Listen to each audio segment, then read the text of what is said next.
우리 의롭다함을 받은 은혜 보도록 하겠습니다.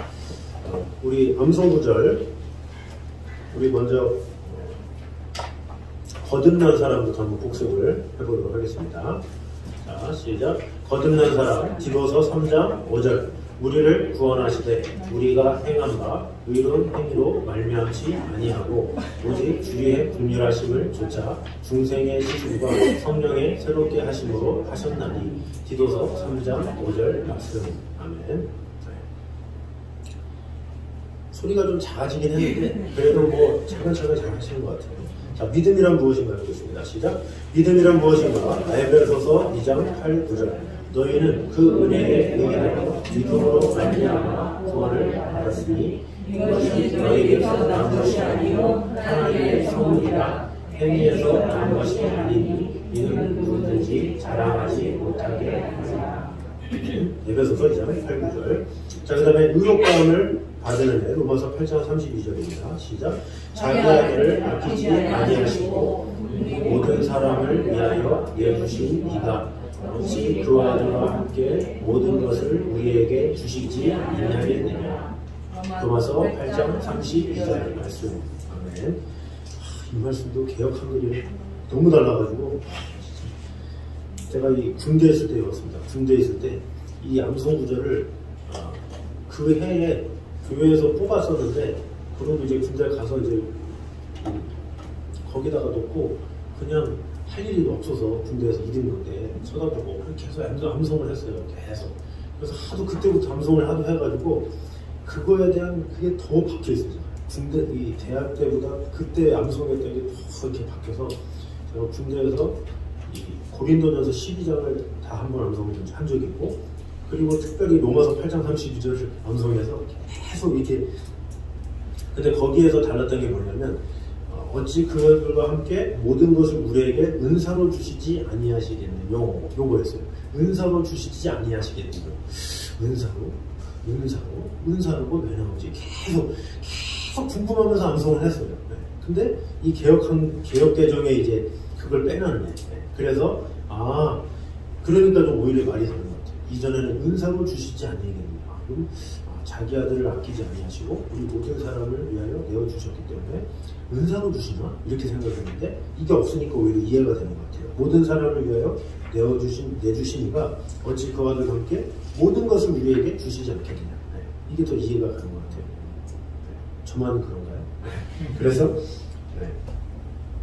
이 자기 아들을 아끼지 아니하시고 모든 사람을 위해서 우리 모든 사람을 위해서 내어주셨는데 어찌 그 아들과 함께 모든 걸 안 주겠냐? 아들 줬는데 다른 거 안 주겠냐? 이런 말씀이죠. 자, 그런 의미에서 한 번 더 암송해보도록 하겠습니다. 시작. 의롭다함을 받은 은혜. 로마서 8장 32절. 자기 아들을 아끼지 아니하시고 우리 모든 사람을 위하여 내주신 이가 어찌 그 아들과 함께 모든 것을 우리에게 주시지 아니하겠느냐. 로마서 8장 32절 말씀. 아멘. 자, 계속해서 읊조리시고 꼭 제목과 구절은 절대로 잊지 마셔서 잘 적용을 하시면 좋겠습니다. 자, 우리가 이 과에서는 우리 그리스도인들은 값없이 의롭다함을 받았다, 그것을 깨닫도록 이렇게 알려주고자 합니다. 그리고 값없이 의롭다 하심을 받은 이유, 그것은 예수님의 값진 희생 때문이다. 이것을 오늘 배울 겁니다. 그리고 그리스도인의 삶은 이심층의 감격과 확신을 갖고 살아가는 삶이다. 이거를 알려주려고 합니다. 그리고 이심층의 감격이 부족한 원인이 무엇인가를 한번 분석해보고 감격을 회복할 수 있도록 돕는 시간을 갖도록 하겠습니다. 우리 서론 부분 같이 한번 읽겠습니다. 시작. 아마 신앙생활을 하는 사람들이 제일 많이 오해하고 있는 문제를 하면 신인의 교리에 관한 것이지 못한다. 믿음으로 의롭다함을 받는 이유를 자기는 유혹을 받는 경우가 얼마나 많은지 모른다. 하나님이 의롭다고 하실 때에는 우리에게 그만한 근거가 있어야 할 것이 아니냐고 반문하는 것이다.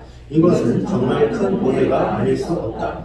그리고 이보다 더 답답한 일은 의롭다함을 받은 것이 전적으로 하나님 편에서 우리의 믿음을 보시고 선언하신 일방적인 판결이라는 사실을 알면서도 자신에게 그만한 선이 보이지 아니한다는 것 때문에 용서받은 의인으로서 확신하기를 주저하고 있는 사람들이 많다는 것이다. 이것도 한심한 일이 아닐 수 없다. 그러므로 의롭다함을 받은 것이 전적으로 하나님이 주신 은혜임을 다시 한번 확인하는 일은 큰 도움이 될 것이다. 아멘. 자, 요약을 해보면 그리스도인들은 이신칭의 교리를 많이 오해한다. 이게 첫 번째죠. 또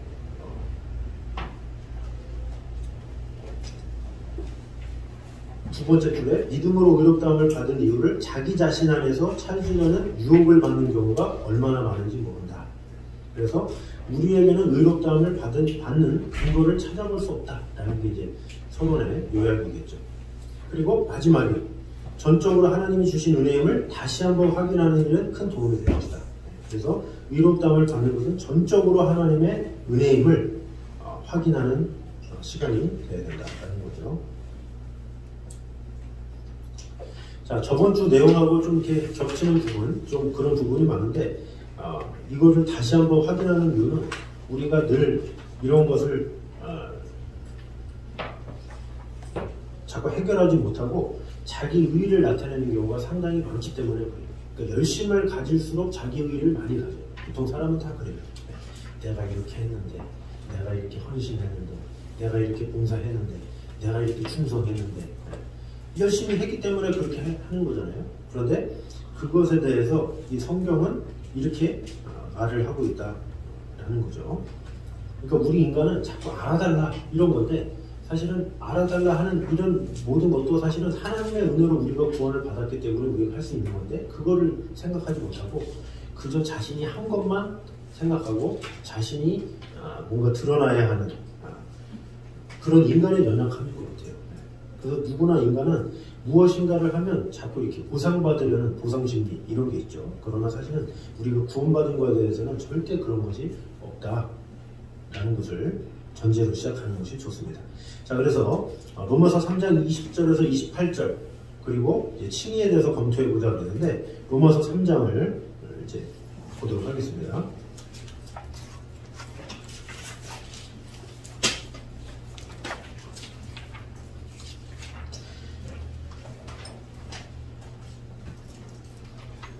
자, 로마서 3장 19절에서 28절까지를 한번 읽도록 하겠습니다. 19절에서 28절까지 제가 19절 읽겠습니다. 우리가 알거니와 무릇 율법이 말하는 바는 율법 아래에 있는 자들에게 말하는 것이니 이는 모든 입을 막고 온 세상으로 하나님의 심판 아래에 있게 하려 함이라.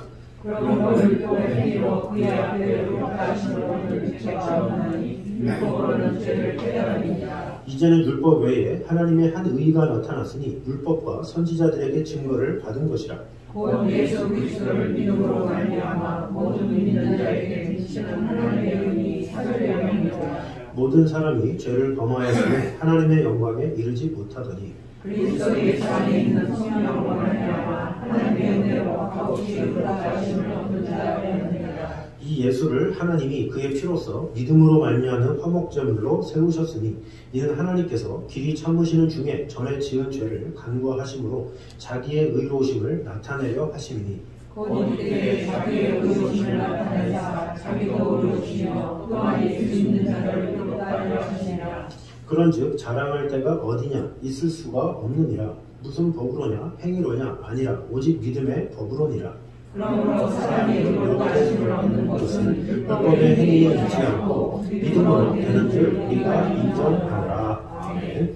자, 그래서 이 지금 읽었던 이 말씀을 통해서 1번 문제를 우리 다 같이 한번 읽겠습니다. 시작. 유대인들은 율법을 지켜서 하나님이 인정하시는 의를 얻을 수 있다고 보았다. 그러나 그들은 스스로 속는 자가 되고 말았다. 왜 그런가? 자, 그렇습니다. 자, 20절을 다시 한번 읽겠습니다. 20절 시작. 그러므로 율법의 행위로 그의 앞에 의롭다 하심을 얻을 육체가 없나니 율법으로는 죄를 깨달음이니라. 네. 자, 하나님이 원래 우리에게 율법을 주신 목적이 율법을 통해서 우리가 율법을 지킬 수 없는 죄인이구나, 이것을 깨닫게 하는데 목적이 있어요. 그러니까 율법을 준 것은 지켜라 이것보다는 이거 못 지키지, 그래 너희들은 죄인이야, 사실 이것을 알려주는 거죠. 그런데 유대인들은 어때요? 율법의 행위로서 하나님 앞에서 의롭다함을 얻을 수 있다고 생각했어요. 그러니까 하나님께서 주신 의도를 잘못 아는 거죠. 율법을 주신 것은 내가 지킬 수 없구나, 주여 어떡합니까, 이렇게 해야 되는데 그것이 아니라 지킬 수 있어, 해보는 거야 막 그러면서. 그래서 이제 유대인들은 그 율법들을 613가지 이것을 조항을 나눠가지고 그것을 지키잖아요.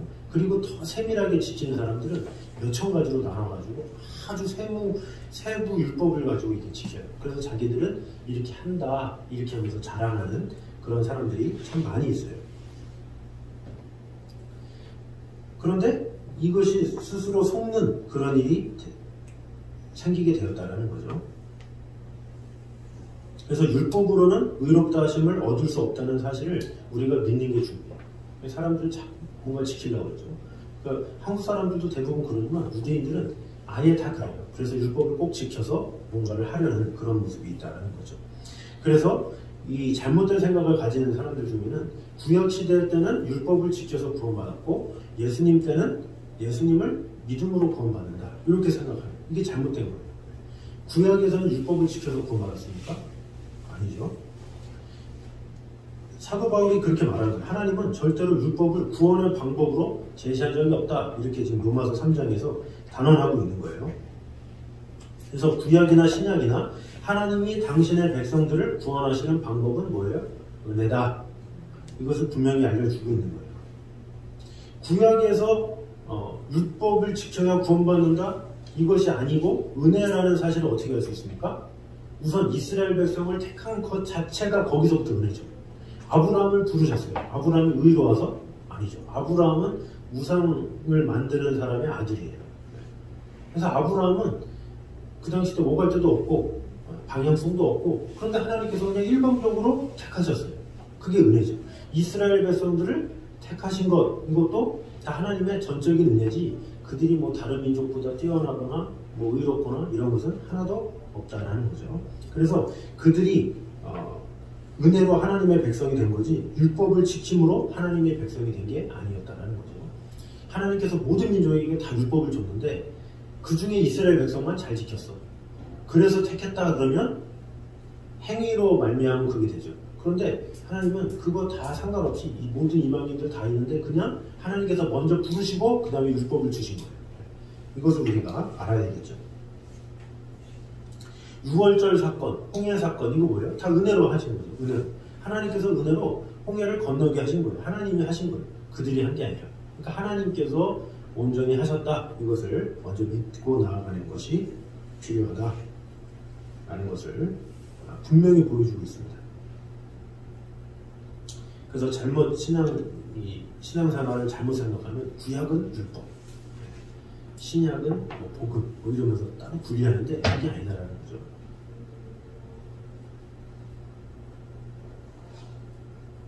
자, 하나님이 인정하시는 새로운 의의는 어떤 것인가 그랬습니다. 자, 22절 한번 읽겠습니다. 시작. 곧 예수 그리스도를 믿음으로 말미암아 모든 믿는 자에게 미치는 하나님의 의인이 차별이 없느니라. 아멘. 자, 이건 뭡니까? 새로운 의인은 예수 그리스도를 믿음으로 말미암아 모든 믿는 자에게 미치는 하나님의 의다. 그러니까 요약하면 믿음으로 말미암는 의, 이렇게 볼 수 있죠. 믿음으로 말미암는 의. 하나님께서 인정하시는 새로운 의는 믿음으로 말미암는 의다 라고 볼 수가 있죠. 자, 우리 3번 문제를 다 같이 한번 읽겠습니다. 시작. 의롭다함을 받는다는 말은 우리에게 있는 어떤 의의가 조건이 되어 의인으로 인정받는 것을 의미하지 않는다. 반대로 의론대가 하나도 없는 자를 하나님 편에서 일방적으로 의인으로 인정해 주시는 것을 말한다. 다시 말해서 의인도 아니요 의인이 될 수도 없는 죄인을 의인이라고 보시고 대우해 주신다는 말이다. 얼마나 모순 같은 이야기인가. 25, 26절을 가지고 이런 모순 같은 일이 어떻게 해서 우리에게 실제로 일어날 수 있었는지를 말해보라. 자, 25, 26절 우리 한번 읽어볼까요? 로마서 3장 25, 26절 시작. 이 예수를 하나님이 그의 피로써 믿음으로 말미암은 화목제물로 세우셨으니 이는 하나님께서 길이 참으시는 중에 전에 지은 죄를 간구하심으로 자기의 의로우심을 나타내려 하시니 곧 이때에 자기의 의로우심을 나타내사 자기도 의로우시며 또한 예수 믿는 자를 의롭다 하려 하시니라. 아멘. 자, 이것을 통해서 뭘 할 수 있습니까? 이 예수를 하나님이 그의 피로써 믿음으로 말미암는 화목제물로 세우셨으니 이렇게 얘기하고 있죠. 그러니까 예수님이 하나님과 우리 사이에 화목제물이 되셨기 때문에 이런 모순 같은 일이 일어난 것이죠. 화목제물이 되셨기 때문에. 그러니까 가장 여기서 핵심적인 단어는 화목제물입니다. 화목제물. 그래서 25절에 화목제물이 되신 것을 통해서 어떻게 하나님의 의로우심을 나타내셨습니까? 죄인들 대신에 예수님을 심판하셨기 때문에. 그러니까 원래는 죄인이 심판받아야 돼요. 우리가. 그런데 우리 대신에 예수님이 대신 심판받았기 때문에 하나님의 의로움을 나타내실 수 있었다라는 것이죠.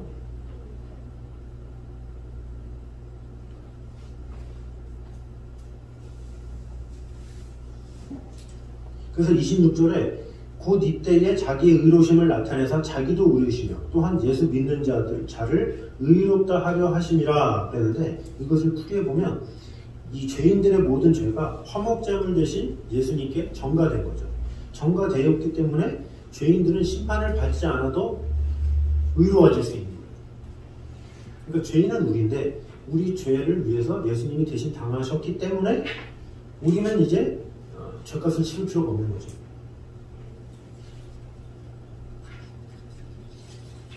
아이가 유리를 깼어요. 뭐 야구를 하다가 쨍그랑 깼어요. 그러면 아이가 뭐 이웃집에 가서 혼내거나 뭐 하여튼 뭐 그러겠죠. 그러면 어떻게 해요? 그 부모님이 갚아줘요. 유리값을 갚아주면 그 아이는 갚을 필요가 없죠. 왜? 대신 갚아줬으니까. 그 자유한 거죠. 부모님이 갚아줬는데 아들이 아줌마 제가 평생 뭐 이래서 뭐 갚을게요, 이런 말 자체가 필요 없는 거예요. 왜? 이미 엄마가 갚았기 때문에 해결이 된 거죠. 바로 그런 거예요. 우리 죄의 문제는 해결할 수 없는데 주님께서 대신 화목제물이 되셔서 해결을 했기 때문에 우리가 굳이 뭔가를 할 필요가 없다는 거죠. 그래서 4번에 의롭다함을 받는 조건, 그게 뭐냐? 28절 같이 한번 읽겠습니다. 시작. 그러므로 사람이 의롭다 하심을 얻는 것은 율법의 행위에 있지 않고 믿음으로 되는 줄 우리가 인정하노라. 아멘. 자, 율법의 행위가 아니라 오직 믿음이다 라는 거죠. 내가 무엇인가를 해서 의롭다 하는 것이 아니라 그냥 예수님께서 나를 위해서 십자가 달려 돌아가셨습니다. 그 화목제물 대신 그것을 믿는 것, 그것만으로 된다는 거죠. 그래서 의롭다함을 얻는 근거는 예수 그리스도의 대속이라고 볼 수가 있죠.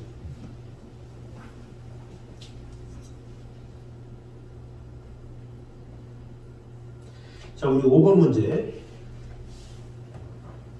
24절을 보면 우리의 가슴을 뭉클하게 하는 세 가지 놀라운 말이 들어있다. 그것이 무엇인지 지적하라고 했습니다. 자, 24절을 같이 한번 읽겠습니다. 시작. 그리스도 예수 안에 있는 성령으로 말미암아 하나님의 은혜로 값없이 의롭다 하심을 얻은 자 되었느니라. 아멘. 자, 여기 보니까 세 가지 단어가 뭐겠습니까? 네, 속량으로 말미암아, 그리고 하나님의 은혜로, 그 다음에 값없이 의롭다 하심을 얻었다, 이거죠. 세 가지.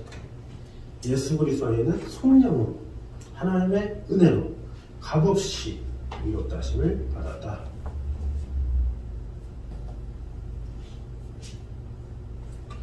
자, 24절 그 상반절에 그리스도 예수 안에 있는 속량으로 말미암아 이렇게 이야기를 하고 있죠. 그러니까 우리가 받은 은혜는 값없이 주어진 공짜 선물이에요. 근데 공짜 선물로 끝나는 것이 아니라 사실은 뭐예요? 그리스도의 피가 흘려진 값비싼 은혜였다라는 거죠. 그리스도의 피가 흘러진 값비싼 은혜가 있었기 때문에 우리는 공짜로 값없이 얻는 거예요. 그냥 대가 없이 된 게 아니라 예수님께서 이미 다 값을 치러주셨기 때문에 우리에게는 거저온 거죠. 그래서 우리가 받은 은혜는 값없이 주어졌지만 결코 값싼 은혜가 아니다. 이것을 생각해야 돼요. 아, 공짜로 주어졌네, 값없이 주어졌네, 이게 아니라 그렇게 되기까지 무엇이 있었느냐? 예수 그리스도의 희생이 있었다라는 거죠. 희생이 있었기 때문에 우리에게 은혜가 주어진 건데, 많은 사람들은 그 희생을 생각하지 못하고 은혜 받았네, 뭐 구원 받았네, 이렇게 쉽게 생각하는 경우가 있다는 거죠. 그 구원을 이루기까지 무슨 일이 있었다는 것을 생각하지 않고.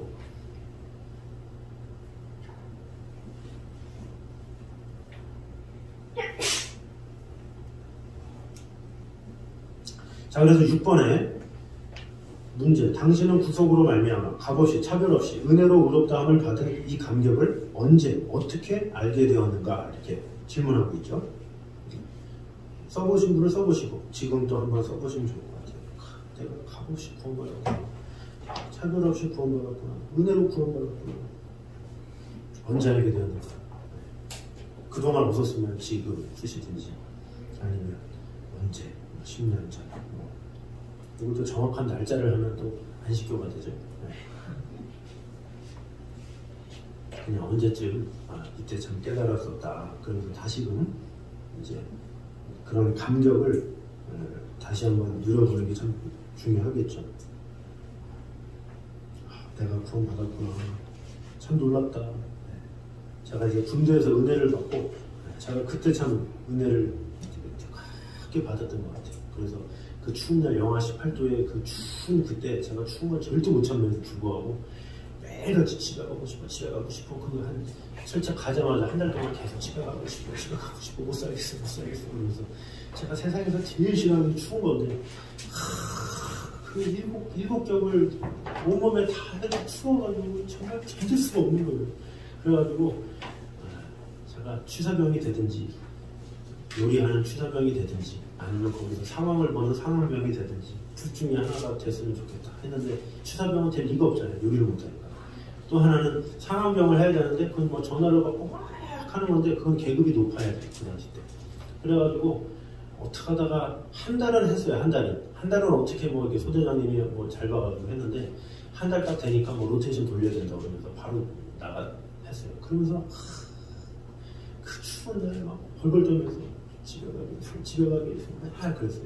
그러다가 이제 제가 얘기했잖아요. 후임병의 질문, 노아의 방주가 사실이냐, 뭐 창세기는 누가 썼냐, 이 질문에 제가 충격을 받고 성경을 좀 봐야 되겠다. 그러면서 성경을 보면서 하나님을 만나고, 그때 갑자기 딱 성경을 통해서 하나님을 알게 된 다음에 갑자기 군대에 있는 모든 게 좋은 거죠.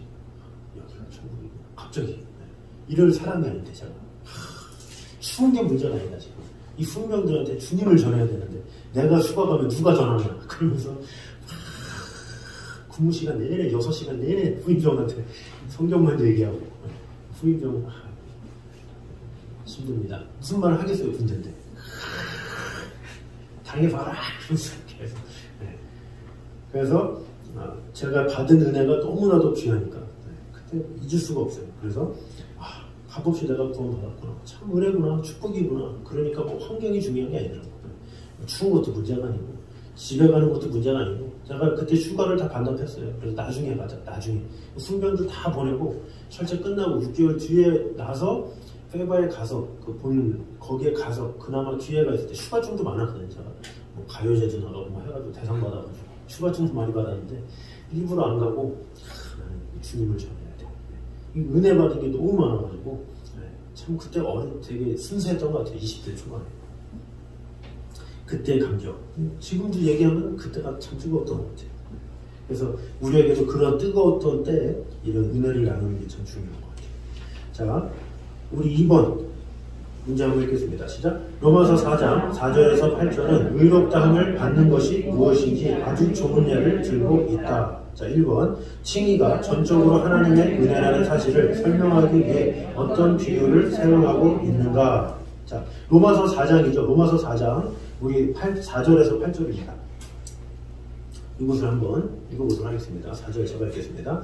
일하는 자에게는 그 삭시 은혜로 여겨지지 아니하고 보수로 여겨지거니와 일을 아니할지라도 경건하지 아니할지라도 의롭다 하시는 일을 믿는 자에게는 그의 믿음으로 의로 여기시나니 이런 것이 없이 하나님께 의로 여기심을 받는 사람의 복에 대하여 다윗이 말한 바 불법이 사함을 받고 죄가 여김을 받는 사람의 복이 있고 같이 읽겠습니다. 주께서 그 죄를 인정하지 아니하실 사람은 복이 있도다 함과 같으니라. 아멘. 자, 여기서 이 칭의가 전적으로 하나님의 은혜라는 사실을 설명하기 위해서 어떤 비유를 사용하고 있는가? 뭐예요? 일을 하지 아니할지라도, 그러니까 일한 것 없이 대가를 받은 일꾼의 비유를 하고 있는 거예요. 일은 안 했는데 대가를 받았어. 그런 비유를 지금 하고 있는 거죠. 그게 뭐냐? 이제 2번이죠. 이 비유가 가르치고자 하는 핵심적인 진리가 무엇이냐? 자, 핵심적인 진리가 뭐냐면 의롭다 하시는 것이 하나님의 전적인 은혜다라는 사실이에요.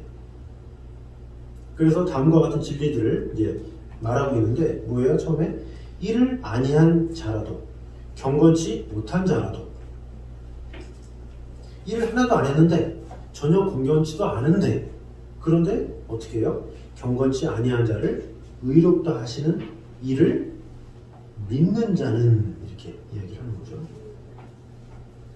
경건치 아니한 자를 의롭다 하시는 일을 믿는 자는 그의 믿음을 의로 여기신다. 그의 믿음을 가지고 의로 여기신다는 거죠. 행위로 의롭다 하는 게 아니라 그의 믿음을 가지고 의롭다 믿기만 하면 얼마나 축복입니까? 뭔가를 해야 된다 그러면 여기에 들 사람이 하나도 없어요.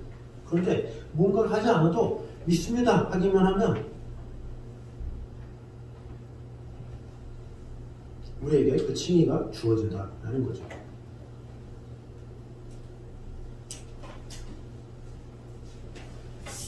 그래서 불법의 사함을 받고 죄가 가려짐을 받는 사람들은 복이 있고 주께서 그 죄를 인정하지 아니하실 사람은 복이 있도다 이렇게 이야기하고 있는 거죠. 그러니까 말로 표현할 수 없는 행복이다. 우리가 무엇인가를 해낼 줄 알았는데 하지 못해도 그런다 할지라도 주님께서 나를 구원해 주셨습니다 라고 믿는 자, 그것만으로도 하나님께서는 위롭다 하신다. 자, 우리 저번 주에 나눴던 비유인데 우리 마태복음 20장 1절에서 16절 한번 보도록 하겠습니다. 전 이 비유가 참 은혜롭고 좋습니다. 이거 참 감사해요. 이거 제가 이 내용만 마태복음 20장 내용만 보면 위안이에요. 자, 마태복음 20장 1절에서 16절 이 너무 넓어서 써오지 못하셨기 때문에 아마 읽기만 하셨지만 한 번 더 내용을 다시 한번 생각하면서 한번 읽겠습니다. 20장 1절 천국은 마치 품꾼을 얻어 포도원에 들여보내려고 이른 아침에 나간 집주인과 같으니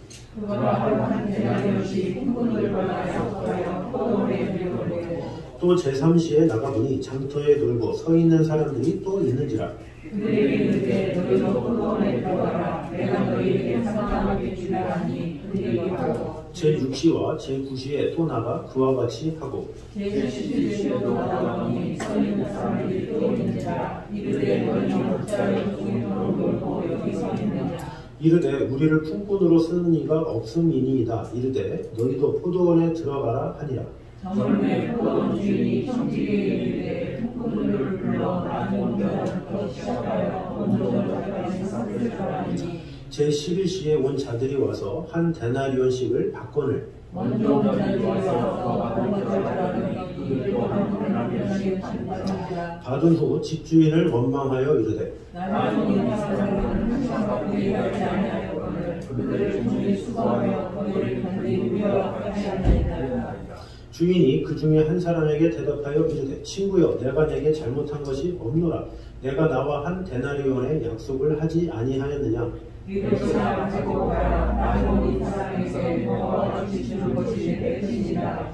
내 것을 가지고 내 뜻대로 할 것이 아니냐. 내가 선함으로 내가 악하게 보느냐. 이와 같이 나중된 자로서 먼저 되고 먼저 된 자로서 나중되리라. 아멘. 자, 여기 보니까 이제 주인이 이제 오후 5시에 들어와서 1시간만 일했는데 그 사람도 동일하게 한 데나리온씩 줬다가, 그러니까 하루 종일 일해야 받을 수 있는 것이 한 데나리온인데 하루 종일 일한 사람이나 1시간 일한 사람이나 3시간 일한 사람이나 5시간 일한 사람이나 동일하게 다 줬다, 이렇게 이야기를 하는 것이죠. 그래서 일한 것에 관계없이 주셨다. 그런데 그 가장 핵심되는 구절이 제가 좋아하는 구절이 그건 것 같아요. 20장 15절 14, 15절 내 것이나 가지고 가라. 나중에 온 사람에게 너와 같이 주는 것이 내 뜻이니라. 내 뜻이니라. 그러니까 하나님의 뜻이다라는 거죠. 내 것을 가지고 내 뜻대로 할 것이 아니라 내가 선함으로 내가 악하게 보느냐, 이렇게 얘기하고 있죠. 내 뜻이야. 이게 내 뜻이야. 너의 생각? 내 생각이야. 내 뜻이야. 내 뜻. 왜? 주인이기 때문에 할 수 있는 거야. 주인이기 때문에. 포도원의 주인이 그렇게 법을 정했기 때문에 그렇게 하는 거예요. 그러니까 이 세상에서의 어떤 개념과는 완전 다른 거죠. 이 세상에는 어떻게 돼요? 먼저 온 사람, 잘한 사람, 이런 것에 초점을 맞추고 또 그것에 대해서 또 아무 말 안 하잖아요. 네. 그러나 여기서는 그렇지 않다라는 거죠. 제가 그 20대 때 그 노가다라고 그러죠.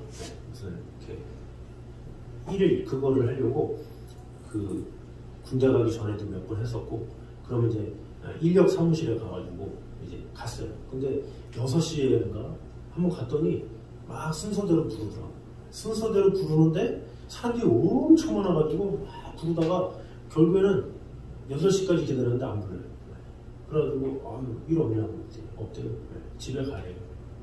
아침 일찍 왔는데 막 20대 초반인데도 막 그러니까 일이 없는데 어떡하냐고. 가라고. 그래가지고 순서에 잘려가지고 일도 못하고 억울해가지고 그 다음에 엄청 일찍 갔어요. 5시 반쯤에 가가지고. 그래서 겨우겨우 일하고. 그러니까 세상에서는 당연히 그걸 가지고 뭐라고 말할 수 없죠. 그게 그거니까. 그래서 먼저 온 사람은 일 보내고 좋은 일 보내고 이렇게 하죠. 근데 늦으면 끝이야. 국물도 없어. 그러나 하나님 앞에서는 아니야. 좀 늦었다 할지라도, 좀 빈틈이 있다 할지라도 상관없어. 오기만 해라. 은혜로 구원받는다. 이런 게 있는 거야. 그런데 이제 먼저 온 사람 입장에서 억울하지. 내가 먼저 믿었는데, 내가 일찌감치 믿어가지고 일찌감치 주님 앞에 헌신했는데, 이런 게 우리에게 있다는 거죠. 그런데 주님께서 이렇게 말씀하시잖아요. 내 뜻이 이렇다. 내가 선한데 왜 네가 악하게 보느냐. 이 하나님의 방법은 빨리 오나 늦게 오나. 그래서 대부분의 이렇게 어떤 사람은 그러잖아요. 교회를 안 다니다가 죽기 직전에다가 예수님 믿고 딱 죽어야지. 그러면 동일하게 천국하는데, 이렇게 생각하는 경우가 있죠. 근데 이것도 믿음에 대한 기쁨을 모르기 때문에, 주님을 만난 기쁨을 모르니까 그렇게 생각을 하는 거죠. 근데 정말로 그 감격이 있는 걸 아는 사람은 그렇게 생각할 수 없잖아요. 주님과 동행하는 그 삶 자체가 귀한 건데. 근데 그렇게 아까 생각하는 그거는 이 세상이 즐겁다고 생각하고, 주님께 가는 것은 되게 막 헌신하고 뭔가를 대가를 지불해야 되고 잘못된 생각을 하는 거죠. 근데 반대로 이제 반대예요. 반대. 우리가 주님 안에 있는 것이 참 자유가 있기 때문에 우리가 예수님을 믿는 것이고, 또 그 은혜가 있기 때문에 이렇게 하는 거지. 뭔가 예수님을 믿으면 뭔가를 해야 되기 때문에, 그래서 나중에 믿고 이런 거는 주님의 은혜를 모르는 자들이 그렇게 생각하는 경우가 많이 있죠. 자, 그래서 여기에 참 중요한 것은 처음엔 불평불만하는 사람이 나왔잖아요. 일찍 왔는데 나 왜 똑같이 한 잔이나 안 줘요? 나중 온 사람은 뭐야? 막 그러면서 하는 사람이 있는데, 우리가 놓치지 말아야 될 것은 뭐예요? 그 뒤에 사람이에요. 마지막에 부른 사람, 1시간이라는 사람. 그 사람 입장에서는 어때요? 와, 똑같이 줬어. 세상에. 나도 같은 한 대는 아니라. 와, 감격과 은혜가 있죠. 이것이 필요한 거예요. 그래서 일하는 것 없이 삭슬 받은 일꾼들의 마음을 우리가 알아야 되고, 우리도 그런 존재다라는 것을 알아야 돼요. 그러니까 이것을 보면서 맞아, 나는 어렸을 때부터 모태신앙이라서 난 첫 번째 온 일꾼이야, 이렇게 해석하라는 게 아니라, 우리는 다 마지막에 부르심을 받은 자예요. 왜 마지막에 부르심을 받은 자예요? 먼저 누가 받았습니까? 유대인이 받은 자예요. 유대인이 부르심을 받았어요. 근데 그들이 거절함으로 이방인에게 와서 나중에 우리까지 온 거야. 그래서 이게 마지막에 이 부름을 받은 게 우리인 거예요, 지금. 그러니까 이거를 내가 무태신앙해서 이게 내가 처음에 온 사람인데 나중에 온 사람 잘해줘야지 이런 의미가 아니라 지금 우리 모두가 다 나중에 부르심을 입은 사람들이다. 지금 이거를 말하는 거예요. 근데 그런 사람들조차 하나님은 동일하게 구원하신다. 이렇게 말하는 거죠. 그래서 우리는 항상 은혜로 삭슬 받은 일꾼과 같은 마음으로 살아가는 게 중요하죠. 막판에 1시간 전에 부름을 받은 사람인데 그럼에도 불구하고 동일하게 구원해 주시고 동일하게 은혜 주시고 동일하게 베풀어 주셨다. 얼마나 은혜인가, 얼마나 감격인가. 이렇게 살아가라 라는 거죠.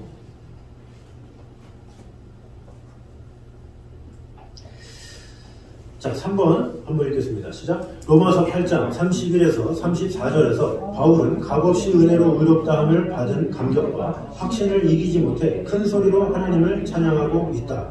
자, 값없이 은혜로 받은 것이 너무 감격스러워서 사도 바울이 이렇게 찬양하고 있습니다. 자, 로마서 8장 한번 보겠습니다.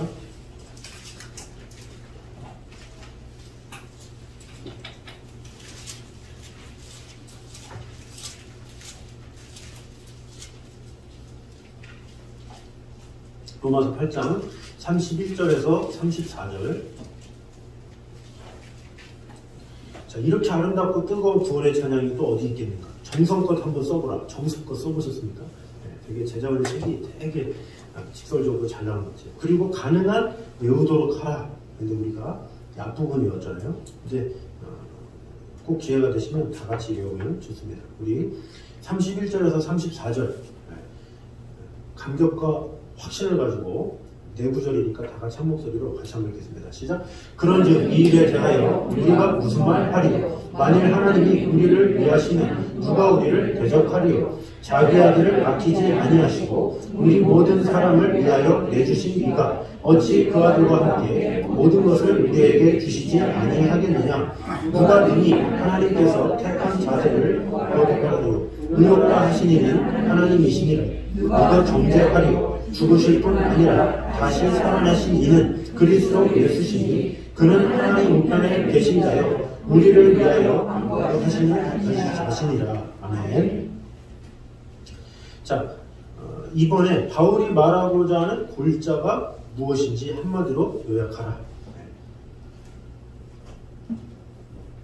상당히 그 문제의 질문이 한 70년대 질문 같아요. 골자가 무엇인지 한마디로 요약하라. 자, 여기서 말하고자 하는 게 뭐냐? 자, 나를 의롭다고 인정하신 분이 하나님이신데 누가 나를 죄인이라고 비난하겠는가? 이거죠. 첫 번째로는 나를 의롭다 누가 인정했다고? 하나님이. 하나님께서 인정하셨는데 누가 나를 죄인이라고 비난하겠느냐? 난 죄인 아니다. 왜? 하나님께서 나를 의롭다 하셨기 때문에. 그게 첫 번째죠. 두 번째는 뭡니까? 하나님이 이처럼 나를 위하시는데 내가 무엇을 두려워하느냐? 하나님이 나의 백인데 내가 뭘 두려워하겠느냐? 이거죠. 그리고 세 번째는 뭡니까? 나에게 예수님을 주신 하나님께서 그와 들과 함께 모든 것을 은혜로 안 주시겠느냐?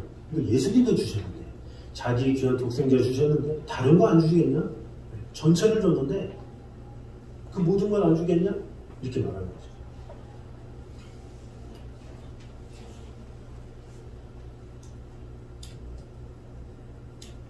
제가 선물을 이게 기타 피크인데 이 기타 피크 이거 하나 이게 골드색이에요. 아세요 이거?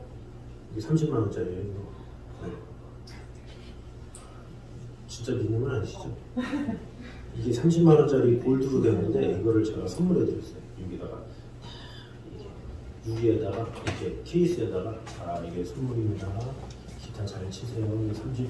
이거 30만원짜리 28K입니다. 딱 줬어요. 근데 딱 줄 때 이렇게 주면서 이렇게 빼가지고 이렇게 딱 줬어요. 그랬더니 껍데기 같이 주시면 안 돼요? 그러면 안 주겠냐는 거예요. 이게 30만원짜리고 이 껍데기인데. 네. 그런 거예요. 예수님을 주셨는데 이거 안 주겠냐? 네. 예수님을 줬다라는 것은 뭐예요? 전체를 준 거예요. 생명을 주신 거잖아요. 그러면 이게 뭐겠어요? 뭐 어떤 우리의 우리가 필요한 뭐 재물이나 건강이나 뭐 여러 가지 그런 게 있겠죠. 이런 건 요거 같아요. 하나님 앞에서는 자기 생명을 줬는데 이거 안 주겠냐? 이런 말이죠. 그러니까 우리가 그런 것을 잘 알 필요가 있어요. 그러니까 예수님을 주셨는데 어떻게 다른 거 안 주겠느냐는 거예요. 그러니까 하나님 앞에 담대히 구하라 이렇게 말하는 겁니다. 자, 3번 한번 읽겠습니다. 시작. 바울이 이토록 자신 있게 외칠 수 있는 근거는 어디에 있을까? 자기가 그만큼 의롭다는 데 있는 것일까? 아니면 무조건 의롭게 도와주시는 하나님이 믿음직스러워 그러는 것일까? 뭐겠습니까? 두 번째겠죠. 무조건 의롭게 도와주시는 하나님이 믿음직스럽기 때문에 그래서 자신 있게 외칠 수 있다라는 거죠.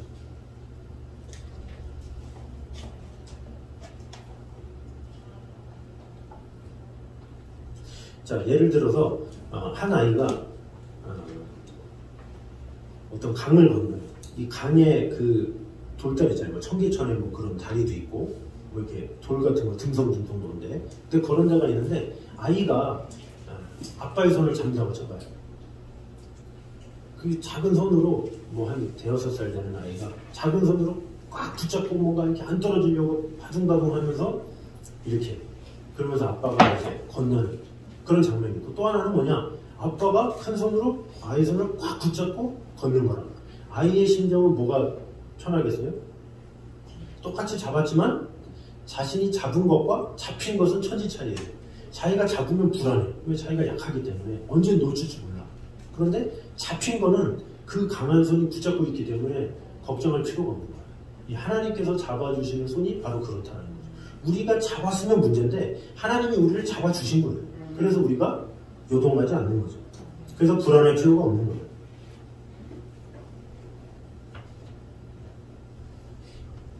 그래서 우리 중에서 이제 죄용서함을 받았는데 죄용서함을 받은 사실에 대해서 불안을 느끼는 사람들이 있어요. 분명히 우리의 죄를 다 용서해 주셨다고 그랬는데 그것에 대해서 인정하지 못하는 거죠. 아니야, 난 용서 못 받았어. 어떻게 내가 용서받을 수 있어? 이렇게 생각하는 사람. 그리고 과거의 어떤 불안, 이게 끝까지 있는 사람들이 있어요. 근데 그 이유가 뭐겠습니까? 이거 예처치로 가야 돼요, 이거. 네. 지나간 일로 막 회상해가지고 그대로 돌아가가지고 해결해야 됩니까? 네. 그게 아니라 이것은 문제가 뭐냐면 내가 하나님의 은혜로 구원받았다는 사실을 망각하면 그래요. 그러니까 구원받은 게 애초부터 내가 무엇인가를 해서 했기 때문에 이렇게 구원받았다고 생각하는 사람은 뭐든지 나의 공로가 들어가야 돼. 그래서 뭔가 강박관념이 오고 뭔가 그러면 내가 뭔가를 해서 그런가로 자꾸 생각을 하는 거예요. 그게 잘못된 거예요. 그 자체가. 내가 지금 구원받은 그 자체는 오직 하나님의 은혜로만 하는 거예요. 은혜로 구원받았기 때문에 우리는 죄책감을 가질 필요도 없고 하나님께서 우리가 위롭지 못하지만 그럼에도 불구하고 우리를 사랑하셨기 때문에 우리는 그것을 가지고 안심할 수 있는 거예요. 그래서 내 의로 하나님의 인정을 받는다고 생각할 때는 감격을 잃어버릴 수가 없어요. 잃어버릴 수밖에 없어요. 내 의로 하나님께 인정받는다 이런 생각을 하게 되면 그럼 내 의의가 있어야 되잖아요. 내 의의가 있으면 하나님께 인정받고 내 의의가 없으면 하나님께 인정 못 받잖아요. 그러니까 내가 의의가 없으면 어떻게 돼요? 하나님께 인정 못 받기 때문에 불안한 거예요. 근데 내가 의의가 있을 때는 하나님께 인정받는다 생각하고 불안하지 않아요. 그러니까 내 의의가 달린 거죠. 내 의의가 우상이 돼가지고 내가 뭔가를 잘하면, 그러니까 쉽게 말하면 이거예요. 우리가 뭔가를 살아. 하나님이 우리를 언제 내려가실지 몰라. 그럼 우리가 신앙생활 하면서 많이 느낄 수 있는 경우가 있잖아요. 그런데 우리가 되게 경건할 때가 있어요. 누가 봐도, 내가 생각해도 요즘에 따라 성경도 되게 열심히 보고 예배도 되게 잘 드리고 그럴 때가 있어. 이때 하나님 날 보시지. 그럼 되게 떳떳할 때가 있어요. 또 어떨 때는 지구멍에라도 숨고 싶을 때가 있어, 우리가. 그죠? 근데 그럴 때는, 이때 날 부르시면 안 될 텐데, 이러면서 막, 이제 그럴 때가 있다는 거죠. 근데 그런 것이 다 자기 의인 거예요, 의. 자기 의의가 있으니까 내가 뭔가를 성경 좀 많이 읽고 예배 잘 나오고 뭔가 막 하면 되게 하나님께서 잘 보시는 것 같고, 이때 재림하실 것 같고, 내가 막 죄 짓고 뭐, 하여튼 좀 이렇게 뭔가 하나님과 부끄러운 것 같으면 뭔가 이렇게 심판의 하나님으로 자꾸 생각하고, 이런 것 자체가 자기 의를 드러낼 때 나타나는 현상인 거예요. 그런 현상이 나타나면 또 어떻게 되느냐? 내가 뭔가를 하면 어떻게 돼요? 정죄가 시작돼. 그때부터. 나는 하는데. 난 통독 다 했는데. 왜 통독 안 했어? 아직도 성경 안 읽었어? 왜 그래? 막 그러면서 정죄하고 막 이렇게 하게 되는 경우가 상당히 많이 있어요.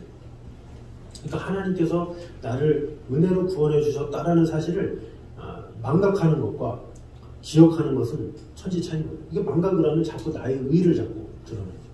근데 이것을 자꾸 되새겨야 나의 의의가 없어지는 거예요. 내가 은혜로 구원받았지. 이러면 불안이 없어요. 절대로.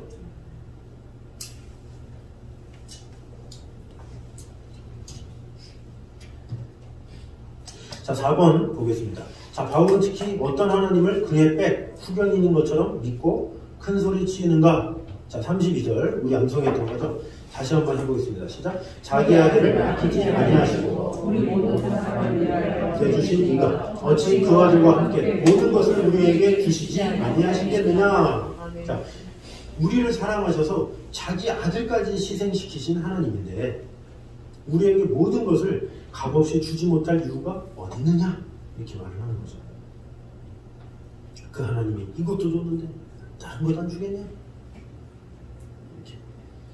이런 배짱이 있냐? 한번 물어보는 거죠. 그런 배짱이 있습니까? 하나님, 저희가 아들까지 주셨는데 안 주시면 되겠습니까? 그래서 자, 5번 한번 읽겠습니다. 시작. 하나님께서 우리를 정죄할 수 없고 버리실 수 없는 근본적인 이유는 예수 그리스도에게 있다. 왜 그런가? 자, 34절 한번 읽어보겠습니다. 시작. 누가 정죄하려 죽으실 뿐 아니라 다시 살아나신 이는 그리스도 예수시니 그는 하나님 우편에 계신 자요 우리를 위하여 간구하시는 자신이라. 자, 우리를 정죄할 수 없고 버리실 수 없는 근본적인 이유는 뭐냐? 죽으실 뿐만 아니라 살아나셔서 우리를 위하여 하나님 우편에서 간구하시기 때문에 그렇다는 거죠. 그러니까 항상 살아계셔서 우리를 위해서 간구하시는 거예요. 우리가 연약하지 않도록, 우리가 정죄받지 않도록.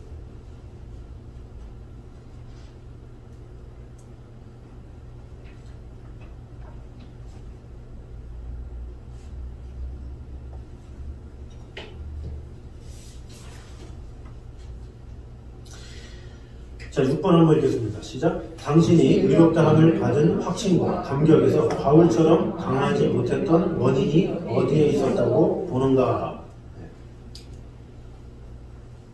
자, 확신과 감격이 바울에게 있었는데 혹시 우리는 그런 확신이 있었는가? 이제 물어보라는 거죠. 근데 우리가 확신하지 못하는 이유, 그 중에 하나가 뭐겠습니까? 사실 바울은 빈틈없는 논리에 근거해서 지금 사죄와 구원을 이제 말하는 거잖아요. 근데 우리는 그런 어떤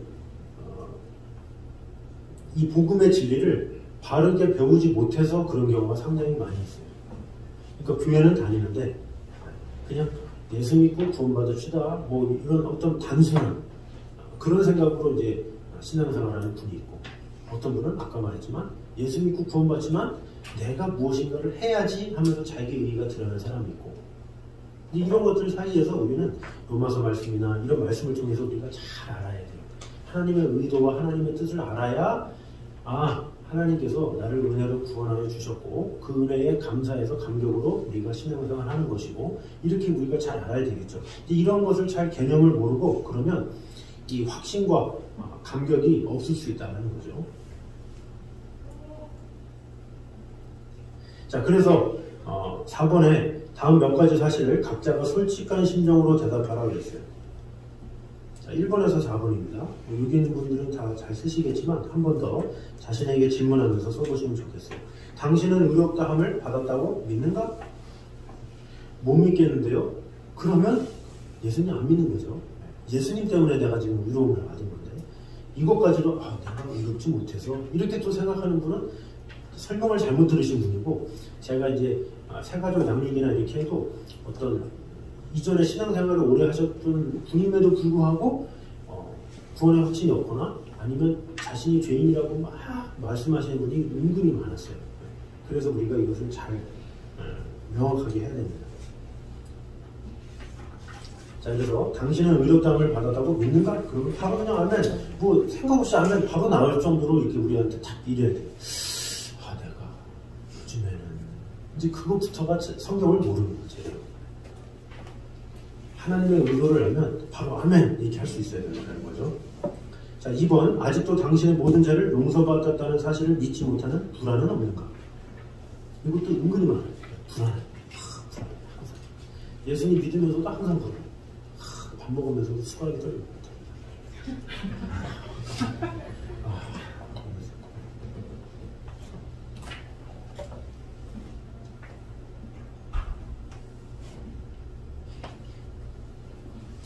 열심히 성경 보고 열심히 교회를 할 때는 용서받았다고 생각하고 떳떳하다가 또 그렇지 못하면 불안해가지고 막 몸서리치고 그런 경우가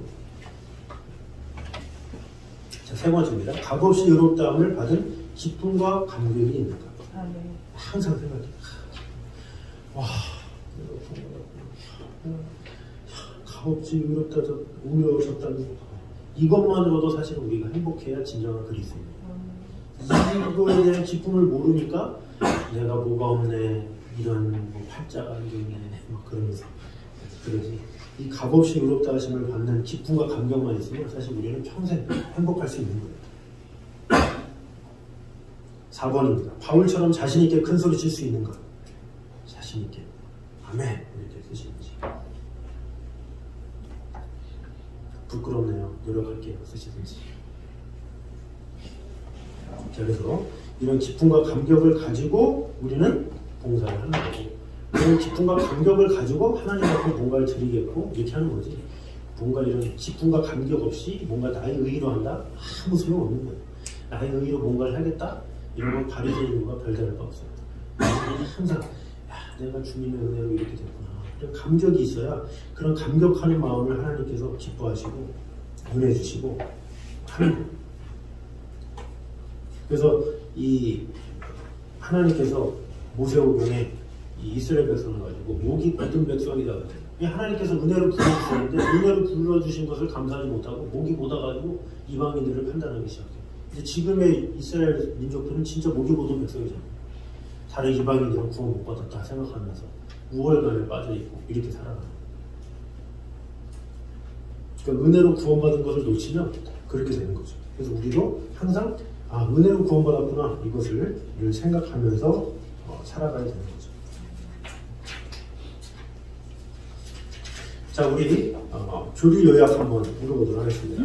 하나씩 시작. 의롭다 함은 우리의 믿음을 보시고 주시는 하나님의 선물이다. 두 번째입니다. 시작. 이것은 우리의 행위나 선한 상태와는 전혀 관계가 없다. 세 번째입니다. 이것은 믿는 자를 하나님 편에서 일방적으로 의롭다고 선언해 주시는 것이다. 아멘. 네 번째입니다. 하나님이 그렇게 하시는 그것은 예수 그리스도의 구속사역 때문이다. 아멘. 그 다음 우리 편에서 볼 때 자신에게 많은 악의 요소가 있다고 해도 그것으로 의롭다함을 받는 사실이 의심받을 수 없다. 그 다음입니다. 의롭다함을 받았다는 사실이 다시 죄를 짓지 않는다는 것을 의미하는 것은 아니다. 네, 이게 되게 중요하죠. 의롭다함을 받았으니까 죄줘도 되네? 이런 말은 아니다라는 거죠. 그 다음입니다. 의롭다함을 받아도 죄를 지을 수 있다. 그러므로 항상 받으시는 회개가 있어야 한다. 항상 주여 오늘 또 그랬네요 하면서 그건 있어야 된다는 거죠. 마지막입니다. 만일 칭의의 은혜를 받지 못했다면 날마다 죄를 회개할 필요가 없을 것이다. 몸이 더러운 자를 발만 씻긴다고 해서 깨끗해질 수 없기 때문이다. 칭의야말로 우리가 날마다 회개할 수 있는 터전인 것이다. 아멘. 자, 우리 참된 은혜 한번 읽어보겠습니다. 시작. 은혜란 당신의 공로로 얻을 수 있는 것도 아니요 당신의 무공로로 잃어버릴 수 있는 것도 아니다. 만일 우리의 선함과 자랑할 만한 것을 따라서 하나님이 주신 것이라면 그것이 건강이든 장수든 부귀든 간에 은혜일 수 없다. 또한 우리의 악하고 부끄러운 것을 따라서 주지 않으신 바라면 그것 역시 은혜일 수 없다. 은혜는 우리의 잘잘못을 따지지 않고 주시는 선물이다. 이 놀라운 은혜를 주신 하나님께 감사해야 한다. 아멘. 되게 은혜로운 내용인 것 같습니다. 그래서 이것을 늘 기억하면서 우리가 항상 물어봐야 될 것 같아요. 주님 앞에 나오고 주님 앞에 헌신하고 이런 것은 내가 은혜로 하고 있는지 의무감에 하고 있는지 이런 것을 잘 점검하면서 은혜로 사는 자가 행복해요. 우선 은혜로 살면 병들진 않아요. 스트레스가 없어. 왜? 내가 은혜로 구원받았는데 무슨 스트레스예요. 근데 나의 공로가 들어가는 순간 스트레스가 시작돼요. 왜? 다른 사람을 정죄하기 시작해요. 이런 것에 대해서 저렇게 대해서 판단하기 시작하고 이게 골격이에요. 그래서 똑같은 상황을 내가 무엇인가 해야 되겠다라고 생각하는 사람과 하나님께서 주셨으니 은혜다라고 생각하는 사람은 천지차이에요. 그래서 이왕 신앙생활하는 거 기쁘고 즐겁게 항상 평안함으로 기쁘게 신앙생활하는 우리 성도들이 됐으면 좋겠습니다. 기도하겠습니다. 우리 시간에 한 목소리로 같이 기도할 때 우리를 구원하신 주님, 그 구원의 은총은 우리가 무엇인가를 한 것이 아니라 우리는 죄인이고 연약하지만 주님께서 우리의 화목될 재물이 되심으로 말미암아 우리를 구원해 주셨고 의롭다 칭해 주셨다는 사실을 늘 기억함으로 말미암아 나를 구원해 주신 주님, 우리에게 주연 독생자 예수 그리스도를 주신 하나님, 그 은혜에 감사하면서 매 순간마다 감격과 감사로 살아가는 성도들이 되게 하여 주시옵소서. 이렇게 한 목소리로 같이 기도를 하겠습니다. 기도하겠습니다. 하나님에 감사합니다. 아버지 하나님, 우리가 무엇인가를 해서 구원받은 것도 아니에요. 우리가 무슨 공로로 말미암아 하나님 앞에 칭찬을 받는 것도 아닙니다. 아버지 하나님의 은혜로 우리를 의롭다 하시고 우리를 불러주신 그 하나님의 은혜에 감사합니다. 하나님께서 주신 것에 감사하면서 우리는 우리에게 주어진 모든 일 기쁨과 감격으로 할 수 있도록 주님 지켜주시고 함께하여 주시옵소서. 우리는 힘이 없습니다. 우리는 아무것도 할 수 없습니다. 주님께서 능력 주시고 함께하여 주시옵소서. 하나님의 은혜와 평강으로 우리를 지켜주시는 하나님의 은혜 가운데 온전히 거하며 바라보며 나아가는 성도들이 될 수 있도록 주님 지켜주시고 함께하여 주시옵소서. 놀라운 하나님의 역사와 그 은혜 가운데 온전히 살아갈 수 있도록 축복해 주시고 함께하여 주시옵소서. 살아있는 은혜를 감사드립니다. 주님께서 우리를 불러주시고 우리를 구원하여 주신 것은 우리의 공로도 아니요 우리의 행위도 아니요 오직 하나님의 전적인 은혜임을 오늘 보게 되었습니다. 그 은혜에 감사하면서 감격으로 신앙생활을 할 수 있도록 인도하여 주시옵소서.